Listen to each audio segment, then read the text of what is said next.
సృష్టికర్తల బలం. మనము ప్రభుత్వం అంటే భయపడకూడదు, ప్రభుత్వం అంటే భయపడకూడదు. మనం కట్టేటువంటి పన్నుల ద్వారా అందరికీ తెలుసు ఈ ప్రభుత్వం దగ్గర ధనం ఉంది, ఈ ప్రాజెక్ట్ కట్టండి, ఈ ప్రాజెక్ట్ కట్టండి, ఇలాంటి వస్తువులు ఏర్పాటు చేయండి. ఈ డబ్బంతా ఆకాశం నుంచి కూడిపడాల. మనం కట్టిన పన్నులు ఆ పన్నులు లేదు, చివరికి తిండి లేక బొచ్చబడి అనుకునేవాడు కూడా పన్ను కడుతుంటాడు. అది మనం గుర్తించాలి. ఇక మనమన్నమే న్యాయవాదులు. న్యాయము వేరు, చట్టబద్ధమైన న్యాయం వేరు.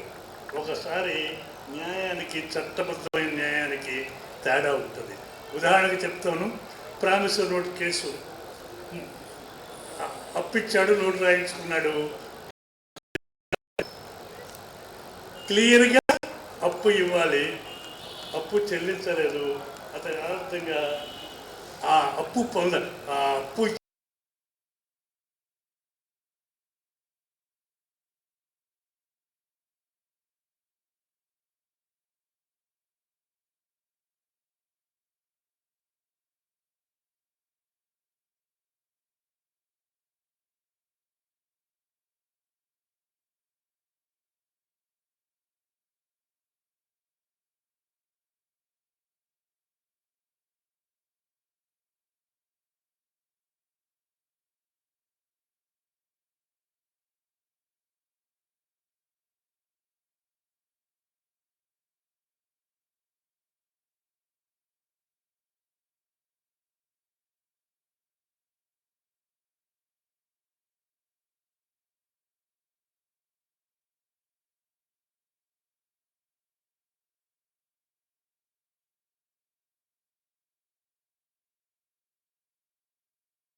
ఇలాంటి సమావేశాలు నిర్వహించి ప్రజలను చైతన్యవంతులు చేయాలి. అందువల్ల నేను కూడా 1962లో బార్లు కొంతకాలం ప్రాక్టీస్ చేశాను. తర్వాత కొన్ని కారణాల ద్వారా లెక్చరర్ల వల్లే నేను ఎక్కువ సమాజానికి మేలు చేయగలనని ఆ ప్రాక్టీస్ మానేసి లెక్చర్గా ఉన్నాను. అయితే ఇప్పుడు నేను మరొకసారి అందరికీ చెప్పేది ఏమిటంటే, గ్రామస్తులను కూడా ఎడ్యుకేట్ చేయడానికి కొన్ని టీంలు తయారు చేయాలి. ఇది భవిష్యత్తులో మనం అనుకున్నంత తేలిగ్గా పరిష్కారం కాదనుకుంటే ఆ ఉద్యమానికి తయారైతే మనం మాత్రమే చాలు.